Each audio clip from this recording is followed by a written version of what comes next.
நீங்க இந்த கார்ட்ஸ் எல்லாம் உங்க லைஃப்ல கலெக்ட் பண்ணிருக்கீங்களா, கலெக்ட் பண்ணலையா? முதல் கார்டு வந்து பாத்தீங்க அப்படின்னா cricket attacks. So cricket attacks card வந்து பாத்தீங்க அப்படின்னா நான் வந்து சேர்த்து வச்சிருக்கேன். ஒரு 2-3 பாக்கெட் தான் வாங்கியிருப்பேன். மொத்தமா 15 கார்டு தான் நான் சேர்த்து வச்சது. ஆனா எனக்கு வந்து பாத்தீங்க அப்படின்னா பெரிய ஸ்டார்ஸ் எல்லாம் கிடைக்காது.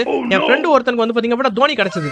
தோனி கிடைச்சிருச்சு அப்படி சொல்லிட்டு சந்தோஷப்பட்டா, அதுல ஒரு ட்விஸ்ட். இதுலயே தோனில சில்வர் கலர் தோனி ஒருத்தர் இருக்கானா, கோல்டன் கலர் தோனி ஒருத்தர் இருக்கானா.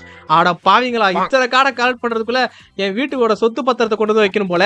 Next slam attacks. Slam attacks வந்து பாத்தீங்க அப்படின்னா கிரிக்கெட் அட்டாக்ஸ்க்கும் ஒரு படி மேல. கிரிக்கெட்னா வெறும் அந்த பிளேயர்ஸோட போட்டோ மட்டும் தான் இருக்கும். ஆனா ஸ்லாம் அட்டாக்ஸ் வந்து பாத்தீங்க அப்படின்னா அந்த மைக்கு, டேபிள், சேர், லொட்டு லொஸ்க்குன்னு சொல்லிட்டு எல்லாமே இருக்கும். அந்த ஈவென்ட்டோட கார்டு கூட வந்து பாத்தீங்க அப்படின்னா இந்த ஸ்லாம் அட்டாக்ஸ்ல இருக்கும்.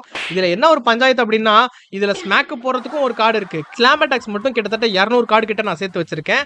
Next Naruto cards. இது வந்து பாத்தீங்க அப்படின்னா இப்போ ரீசெண்டா ட்ரெண்ட்ல இருக்கு. என்ன அப்படின்னா, நான் இப்போ இன்ஸ்டாகிராம்ல சில வீடியோஸ் எல்லாம் பாக்குறேன். இந்த மாதிரி நருட்டோ கார்ட்ஸை வந்து ஓபன் பண்ணி வீடியோ போட்டுட்டு இருக்காங்க. ஆனா நருட்டோ கார்ட்ஸ் வந்து பாத்தீங்க அப்படின்னா எனக்கு ஒரே ஒரு நல்ல விஷயம் என்ன தோணுச்சு அப்படின்னா, அண்ட் எல்லா ஃபேமஸ் கேரக்டர்ஸும் வந்து பாத்தீங்க அப்படின்னா ஈஸியா கிடைக்கிற மாதிரி இருக்கு. மேக்ஸிமம் ஒரு 30-50 தான் அந்த கார்டு கலெக்ஷன்ல இருக்கும் போல.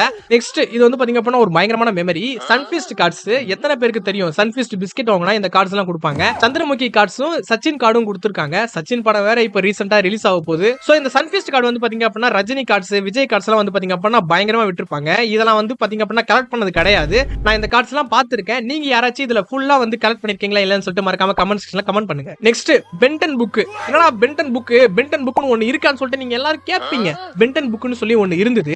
அது எதுக்கு ஃப்ரீயா கொடுத்தாங்க அப்படின்னா, நான் ஸ்கூல் படிச்சுக்கிட்டு இருந்த டைம்ல வந்து பாத்தீங்க அப்படின்னா மில்க் பிக்கிஸ் பிஸ்கெட்டுக்கு இந்த பென்டன் புக் வந்து பாத்தீங்க அப்படின்னா ஃப்ரீயா விட்டாங்க. இதுல மொத்தம் 4 புக் இருக்கும். இந்த 4 புக்கையும் கலெக்ட் பண்ணி கொடுத்தோம் அப்படின்னா அப்படின்னு விடுற மாதிரி ஒரு ஷூட்டர் ஒன்னு கொடுப்பாங்க. அந்த புக் வந்து பாத்தீங்க அப்படின்னா குவாலிட்டி அட்டகாசமா இருக்கும். அந்த புக்ல வந்து பாத்தீங்க அப்படின்னா பசில் இதெல்லாம் வந்து பாத்தீங்க அப்படின்னா இருக்கும். இது நான் வந்து பாத்தீங்க அப்படின்னா கலெக்ட் பண்ணிருக்கேன். சோ இந்த மில்க் பிக்கிஸ் புக் எத்தனை பேருக்கு ஞாபகம் இருக்கு மறக்காம கமெண்ட் பண்ணுங்க.